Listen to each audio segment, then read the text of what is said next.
बोलिए संतोषी मात की जय। नमस्कार, देवभूमि चैनल में आपका स्वागत है। आज के इस वीडियो में हम सुनेंगे शुक्रवार संतोषी माता व्रत कथा। शुक्रवार के दिन माँ संतोषी का व्रत किया जाता है।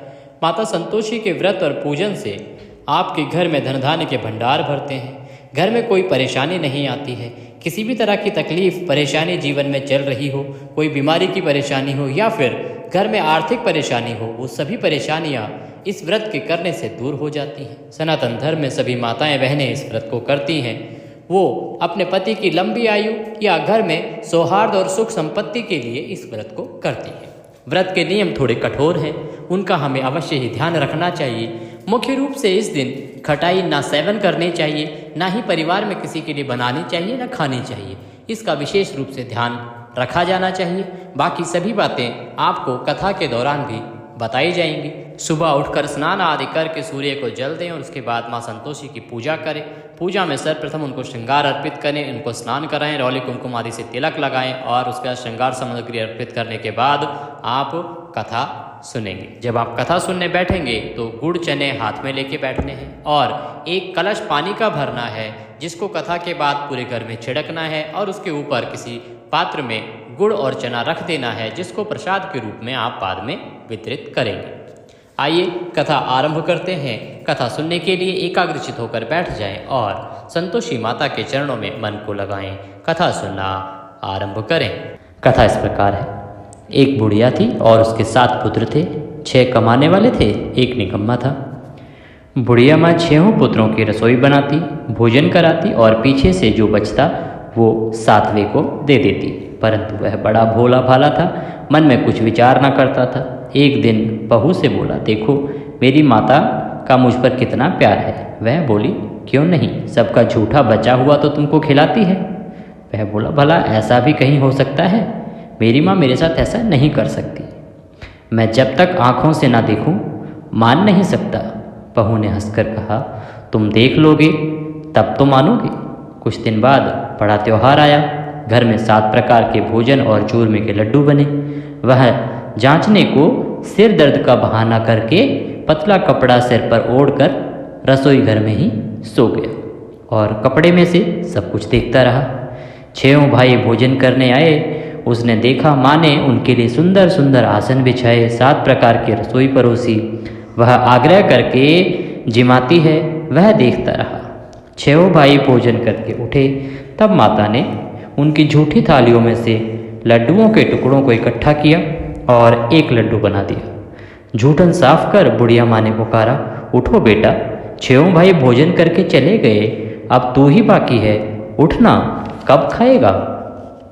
वह कहने लगा, माँ मुझे भोजन नहीं करना, मैं परदेश जा रहा हूँ। माता ने कहा, कल जाता हो तो आज ही जा। वह बोला, हाँ हाँ आज ही जा रहा हूँ। यह कहकर वह घर से निकल गया। चलते समय बहू की याद आई। वह गौशाला में उपले थाप रही थी। वहीं जाकर उससे बोला, हम जावें परदेश को आवें कुछ काल, तुम रहियो संतोष से धर्म आपनु पाल। वह बोली, जाओ पिया आनंद से, हमरू सोचत हटाए, राम भरोसे हम रहें ईश्वर तुम्हें सहाय। देख निशानी आपकी देख धरू मैं धीर, सुधी हमरी मति मिसारियो, रखियो मन गंभीर। इस प्रकार से वह बोला, मेरे पास तो कुछ नहीं है, यह अंगूठी है, सो ले ले और अपनी कुछ निशानी मुझे दे दे। वह बोली, मेरे पास क्या है, यह गोबर भरा हाथ है। यह कहकर उसकी पीठ में गोबर के हाथ से थाप मार दी। वह चल दिया। चलते चलते दूर देश में पहुंचा। वहाँ पर एक साहूकार की दुकान थी। वहाँ जाकर कहने लगा, भाई मुझे नौकरी पर रख लो। साहूकार को ज़रूरत थी तो बोला, रह जा। लड़के ने पूछा, तनख्वाह क्या दोगे? साहूकार ने कहा, काम देखकर दाम मिलेंगे। साहूकार की नौकरी मिली। वह सवेरे 7 बजे से रात तक नौकरी बजाने लगा। कुछ दिनों में दुकानदार का सारा लेन देन, हिसाब किताब, ग्राहकों को माल बेचना, सारा काम करने लगा। साहूकार के 7-8 नौकर थे। वे सब चक्कर खाने लगे कि यह तो बहुत होशियार बन गया है। सेठ भी काम देखकर और 3 महीने में उसे आधे मुनाफे का साझेदार बना लिया। वह 12 वर्ष में ही नामी सेठ बन गया और मालिक का सारा कारोबार उस पर छोड़कर बाहर चला गया। अब बहू पर क्या बीती वो भी सुनो। सास ससुर उसे दुख देने लगे, सारी गृहस्थी का काम करके उसे लकड़ी लेने जंगल में भेजते। इस बीच घर की रोटियों के आटे से जो भूसा निकलता उसकी रोटी बनाकर उसके लिए रख दी जाती और फूटे नारियल के कोपरे में पानी भर दिया जाता। इस तरह दिन बीतते रहे। एक दिन वह लकड़ी लेने जा रही थी कि रास्ते में बहुत सी स्त्रियां संतोषी माता का व्रत करती दिखाई दी। वह वहां खड़ी होकर कथा सुनकर बोली, बहनों, यह तुम किस देवता का व्रत करती हो और इसके करने से क्या फल मिलता है? इस व्रत के करने की विधि क्या है? यदि तुम अपने व्रत का विधान मुझे समझाकर कहोगी तो मैं तुम्हारा एहसान मानूंगी। तब उनमें से एक स्त्री बोली, सुनो, यह संतोषी माता का व्रत है। इसके करने से निर्धनता दरिद्रता का नाश होता है और लक्ष्मी आती है। मन की चिंताएं दूर होती हैं। घर में सुख होने से मन को प्रसन्नता और शांति मिलती है। निपुत्र को पुत्र मिलता है। प्रीतम अगर बाहर गया हो तो जल्दी आता है। कुंवारी कन्या को मनपसंद वर मिलता है। राजद्वारे में बहुत दिनों से मुकदमा चलता हो तो मुकदमा खत्म हो जाता है। सब तरह सुख शांति हो, घर में धन जमा हो, पैसा जायदाद का लाभ हो, रोग दूर हो जाते हैं और जो कुछ मन में कामना हो वे सब इस संतोषी माता की कृपा से पूरे हो जाते हैं। इसमें संदेह भी नहीं है। वह पूछने लगी, यह व्रत कैसे किया जाता है, यह भी बताओ तो बड़ी कृपा हो। स्त्री कहने लगी, 1.25 रुपये का गुड़ चना लेना, इच्छा हो तो 5.25 रुपये का ले लेना या 11.25 रुपये का भी ले सकते हैं। ये आपकी सहूलियत के अनुसार है। जितने पैसे आपके पास हो उसके अनुसार लेना। बिना परेशानी, श्रद्धा और प्रेम से जितना बन सके सवाया लेना। 1.25 रुपये से 5.25 रुपये तथा इससे भी ज़्यादा शक्ति और भक्ति अनुसार लें। हर शुक्रवार को निराहार रहकर कथा कहना सुनना। इसके बीच क्रम टूटे नहीं, लगातार नियम पालन करना। सुनने वाला कोई ना मिले तो घी का दीपक जलाकर उसके आगे जल के पात्र को रखकर कथा कहना, परंतु नियम नहीं टूटना चाहिए। जब तक कार्य सिद्ध न हो नियम पालन करना और कार्य सिद्ध हो जाने पर ही व्रत का उद्यापन करना। 3 मास में माता फल पूरा करती हैं। यदि किसी के खोटे ग्रह हों तो भी माता 1 वर्ष में अवश्य कार्य को सिद्ध करती हैं। कार्य सिद्ध होने पर ही उद्यापन करना चाहिए, बीच में नहीं।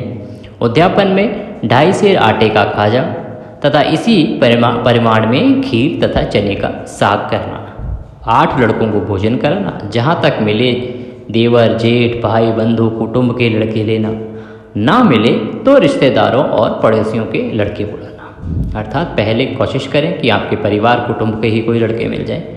अगर आपके परिवार कुटुंब के लड़के नहीं मिलते हैं तो आप रिश्तेदारों में पड़ोसियों के यहाँ से ले सकते हैं, अन्यथा किसी ब्राह्मण के यहाँ से बुला सकते हैं।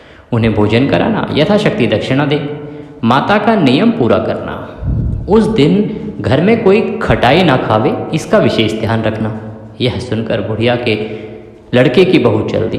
रास्ते में लकड़ी के बोझ को बेच दिया और उन पैसों से गुड़ चना ले माता के व्रत की तैयारी करने आगे चली और सामने मंदिर को देख पूछने लगी, यह मंदिर किसका है? सब कहने लगे, संतोषी माता का मंदिर है। यह सुन माता के मंदिर में जा माता के चरणों में लौटने लगी। दीन होकर विनती करने लगी, माँ, मैं निपट मूर्ख हूँ, व्रत के नियम कुछ नहीं जानती, मैं बहुत दुखी हूँ। हे माता, हे जगजननी, मेरा दुख दूर करो, मैं तेरी शरण में हूँ माता। माता को दया आई। एक शुक्रवार बीता कि दूसरे शुक्रवार को ही इसके पति का पत्र आया और तीसरे को उसका भेजा हुआ पैसा भी आ पहुँचा। यह देख जेठानी मुँह सिकोड़ने लगी, इतने दिनों में पैसा आया, इसमें क्या बढ़ाई है? लड़के ताने देने लगे, काकी के पास अब पत्र आने लगे हैं, रुपया आने लगा है, अब तो काकी की खातिर बढ़ेगी, अब तो काकी बुलाने से भी नहीं बोलेगी। बेचारी सरलता से कहती, भैया पत्र आवे रुपया आवे तो हम सब के लिए अच्छा है। ऐसा कहकर आंखों में आंसू भरकर संतोषी माता के मंदिर में आ मातेश्वरी के चरणों में गिरकर रोने लगी। माँ, मैंने तुमसे पैसा नहीं मांगा, मुझे पैसे से क्या काम है, मुझे तो अपने सुहाग से काम है, मैं तो अपने स्वामी के दर्शन और सेवा मांगती हूँ। तब माता ने प्रसन्न होकर कहा, जा बेटी, तेरा स्वामी आएगा। यह सुन खुशी से बावली होकर घर में जाकर काम करने लगी। अब संतोषी माँ विचार करने लगी, इस भोली पुत्री से मैंने कह तो दिया कि तेरा पति आएगा, पर आएगा कहाँ से? वह तो स्वप्न में भी इसे याद नहीं करता। उसे याद दिलाने मुझे खुद जाना पड़ेगा। इस तरह माता बुढ़िया के बेटे के पास जा स्वप्न में प्रकट होकर कहने लगी, साहूकार के बेटे, सोता है या जागता है? वह बोला, माता सोता भी नहीं हूँ और जागता भी नहीं हूँ, बीच में ही हूँ। कहो क्या क्या है? माँ कहने लगी, तेरा घर बार कुछ है या नहीं? वह बोला, मेरा सब कुछ है माता, माँ बाप भाई बहन बहू, क्या कमी है? माँ बोली, भोले पुत्र, तेरी स्त्री घोर कष्ट उठा रही है, माँ बाप उसे दुख दे रहे हैं, वह तेरे लिए तरस रही है, तू उसकी सुध तो ले। वह बोला, हाँ माता, यह तो मुझे मालूम है, परंतु मैं जाऊं तो जाऊं कैसे? परदेश की बात है, लेन देन का कोई हिसाब नहीं, कोई जाने का रास्ता नजर नहीं आता, कैसे चला जाऊं? माँ कहने लगी, मेरी बात मान, सवेरे नहा धोकर संतोषी माता का नाम ले, घी का दीपक जला, दंडवत कर दुकान पर जाओ और बैठ अपना काम शुरू कर। देखते देखते तेरा लेन देन सब चुक जाएगा, जमा माल बिक जाएगा और सांझ होते होते धन के भंडार भर जाएंगे। सवेरे बहुत जल्दी उठ उसने अपने लोगों से अपने सपने के बारे में बात कही, तो वे सब उसकी बात अनसुनी कर दिल लगी करने लगे। कहीं सपने भी सच होते हैं? एक बूढ़ा बोला, देख भाई, मेरी बात मान, इस प्रकार साथ झूठ करने के बदले देवता ने जैसा कहा है वैसा ही करने में तेरा क्या जाता है? वह बूढ़े की बात मानकर स्नान कर संतोषी माता को दंडवत कर घी का दीपक जला दुकान पर जाकर बैठ गया। थोड़ी देर में वह क्या देखता है कि देने वाले रुपया लाए, लेने वाले हिसाब लेने लगे, कोठे से भरे सामान के खरीदार नकद दाम में सौदा करने लगे। शाम तक धन का ढेर लग गया। माता का चमत्कार देख प्रसन्न हो मन में माता का नाम ले घर ले जाने के वास्ते गहना कपड़ा खरीदने लगा और वहाँ के काम से निपट वह घर को रवाना हुआ। वहाँ बहू बेचारी जंगल में लकड़ी लेने आती है, लौटते वक्त माँ के मंदिर पर विश्राम करती है। वह तो उसका रोजाना रुकने का स्थान था। दूर से धूल उड़ती देख वह माता से पूछती है, ए माता, यह धूल कैसी उड़ रही है? माँ कहती है, ए पुत्री, तेरा पति आ रहा है, अब तू ऐसा कर, लकड़ियों के 3 बोझ बना ले, एक नदी किनारे रख, दूसरा मेरे मंदिर पर और तीसरा अपने सिर पर रख। तेरे पति को लकड़ी का गट्ठा देखकर मोह पैदा होगा, वह वहाँ रुकेगा, नाश्ता पानी बना खाकर माँ से मिलने जाएगा। तब तू लकड़ियों का बोझ उठाकर घर जाना और बीच चौक में गट्ठा डालकर 3 आवाज़ें जोर से लगाना, लो सासू जी लकड़ियों का गट्ठा लो, भूसी की रोटी दो और नारियल के खोपड़े में पानी दो, आज कौन मेहमान आया है? माँ की बात सुन बहू बहुत अच्छा माता कहकर प्रसन्न हो लकड़ियों के 3 गट्ठे ले आई, एक नदी तट पर एक माता के मंदिर पर रख दिया। इतने में ही एक मुसाफिर आ पहुँचा। सूखी लकड़ी देख उसकी इच्छा हुई कि अब वो यहीं विश्राम करे और भोजन बना खाकर गांव जाए। इस प्रकार भोजन बना विश्राम कर वह गांव को गया, सबसे प्रेम से मिला। उसी समय बहू सिर पर लकड़ी का गट्ठा लिए आती है, लकड़ी का भारी बोझ आंगन में डाल जोर से 3 आवाज़ देती है, लो सासू जी लकड़ी का गट्ठा लो, भूसी की रोटी दो, नारियल के खोपड़े में पानी दो, आज कौन मेहमान आया है? यह सुनकर सास बाहर आ अपने दिए हुए कष्टों को भुलाते हुए कहती है, बहू ऐसा क्यों कहती है? तेरा मालिक ही तो आया है, आ बैठ, मीठा भात खा, भोजन कर, कपड़े पहन, गहने पहन। इतने में आवाज़ सुन उसका स्वामी बाहर आता है और अंगूठी देख व्याकुल हो माँ से पूछता है, माँ यह कौन है? माँ कहती है, बेटा यह तेरी बहू है, आज 12 वर्ष हो गए हैं, तू जब से गया है तब से सारे गांव में जानवर की तरह भटकती फिरती है, काम काज घर का कुछ करती नहीं, 4 समय आकर खा जाती है।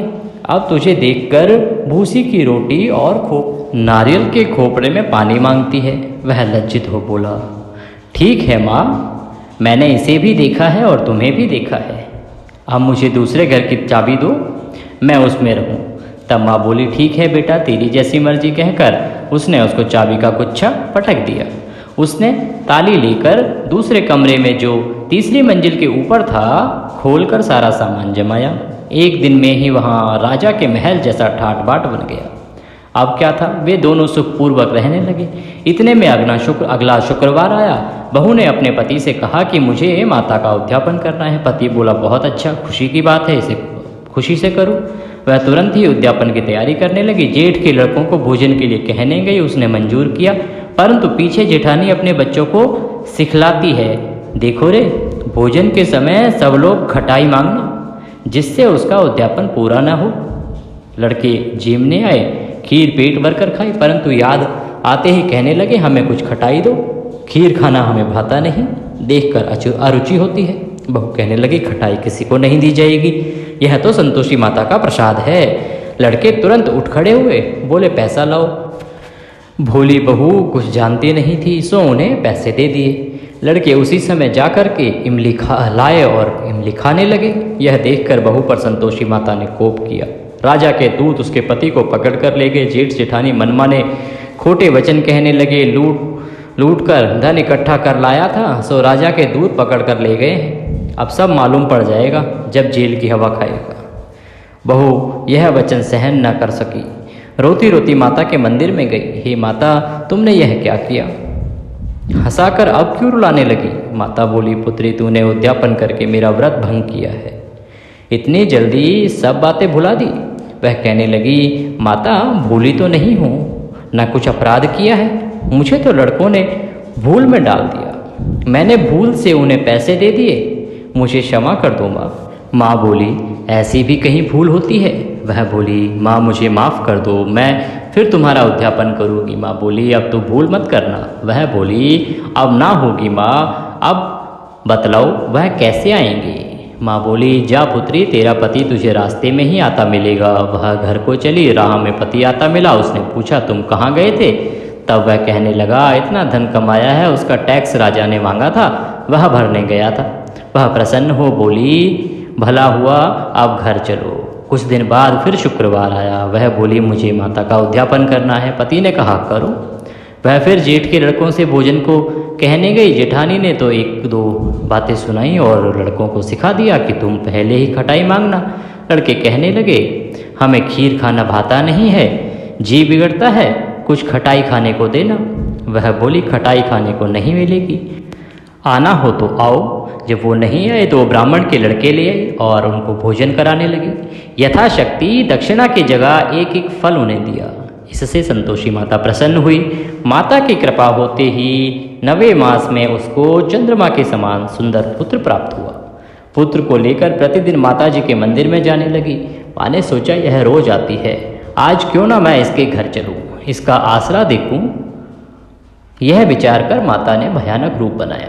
गुड़ और चने से सना हुआ मुख, ऊपर सूंड के समान होंठ, उस पर मक्खियाँ भिन भिना रही थी। दहलीज में पांव रखते ही उसकी सास चिल्लाई, देखो रे, कोई चुड़ैल डाकिन चली आ रही है, लड़कों इसे भगाओ, नहीं तो किसी को खा जाएगी। लड़के डरने लगे और चिल्लाकर खिड़की बंद करने लगे। छोटी बहू रोशनदान में से देख रही थी। प्रसन्नता से पगली होकर चिल्लाने लगी, आज मेरी माताजी मेरे घर आई हैं। यह कहकर बच्चे को दूध पिलाने से हटाती है। इतने में सास का क्रोध फूट पड़ा। बोली, रांड, इसे देखकर कैसी उतावली हुई है, जो बच्चे को पटक दिया। इतने में माँ के प्रताप से जहाँ देखो वहीं लड़के ही लड़के नजर आने लगे। वह बोली, माताजी, मैं जिनका व्रत करती हूँ यह वही संतोषी माता हैं। इतना कह झट से सारे घर के किवाड़ खोल देती है। सबने माता के चरण पकड़ लिए और विनती कर कहने लगे, हे माता, हम मूर्ख हैं, हम अज्ञानी हैं, पापी हैं, तुम्हारे व्रत की विधि हम नहीं जानते, तुम्हारा व्रत भंग कर हमने बहुत बड़ा अपराध किया है। हे माता, आप हमारा अपराध क्षमा करो। इस प्रकार माता प्रसन्न हुई। माता ने बहू को जैसा फल दिया वैसा सबको दे, जो पढ़े उसका मनोरथ पूर्ण हो। बोलो संतोषी माता की जय। इसी के साथ संतोषी माता के व्रत की यह कथा यहाँ पर समाप्त होती है। इसको शुक्रवार को सुनने से माता का आशीर्वाद हमें प्राप्त होता है। विशेष बात यह कि जब भी कभी संतोषी माता का व्रत किया जाए तो उसका नियम कठोर है, उस नियम का पालन करना आवश्यक है। माता संतोषी आपके ऊपर अवश्य प्रसन्न होती हैं और आपके सभी दुखों को दूर करती हैं। इसके बाद माता की आरती करेंगे। आरती करके भोग लगा के सभी जनों को प्रसाद वितरित करेंगे। इस वीडियो में अभी के लिए इतना ही। अगर वीडियो अच्छा लगा हो तो वीडियो को लाइक अवश्य करें। कमेंट बॉक्स में जय संतोषी माँ लिखना ना भूलें। माता की कृपा आप पर, हम पर, सब पर बनी रहे, इसी आशा के साथ अभी लेते हैं आपसे विदा। अगली वीडियो में फिर होगी आपसे मुलाकात। तब तक के लिए जय संतोषी माँ।